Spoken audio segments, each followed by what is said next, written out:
सर्वांना नमस्कार। मी आंचल गोयल, अतिरिक्त आयुक्त महानगरपालिका नागपूर। आपण सर्वांना माहीत आहे की पावसाळ्याच्या दिवसामध्ये दरवर्षी ऑगस्ट सप्टेंबर महिन्यामध्ये डेंग्यू व मलेरियाचे केसेसमध्ये सतत वाढ होत असते। त्यामुळे नागरिकांनी आपल्या आजूबाजूचे परिसरच्या बाबत सतर्क राहणं आवश्यक आहे।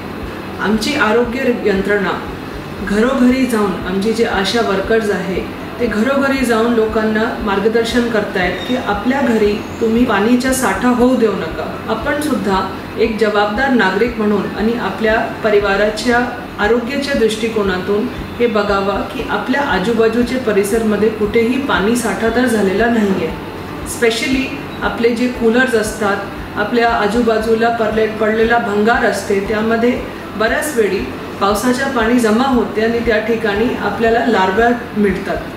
त्यामुळे आपण सर्वांनी आपल्या आजूबाजूचे परिसरमध्ये स्वच्छता ठेवावी। आठवड्याचा एक दिवस शनिवारी कोरडा दिवस पाळा, म्हणजे आपण ज्या ज्या ठिकाणी पाणी भरून ठेवतोय आपल्या वापरासाठी ते सर्व भांडे एकदा तुम्ही पाणी काढून ठेवा आणि उन्हात ठेवा।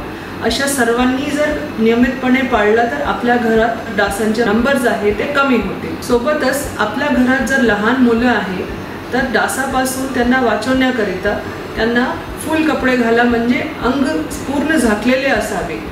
मलेरिया डेंग्यूचे जर लक्षण आढळले तर लगेच स्पेशलिस्ट डॉक्टरकडे जाऊन आपली तपासणी करून घ्यावी आणि आपला जितका आरोग्य यंत्रणेचा रोल आहे तेवढा आपल्या घरात अस्वच्छता न पसरू देणं हे सुद्धा आपली जबाबदारी आहे। तर आपण सर्वांनी ती जबाबदारी पूर्ण पाळावी असं सर्व नागरिकांना मी आवाहन करते।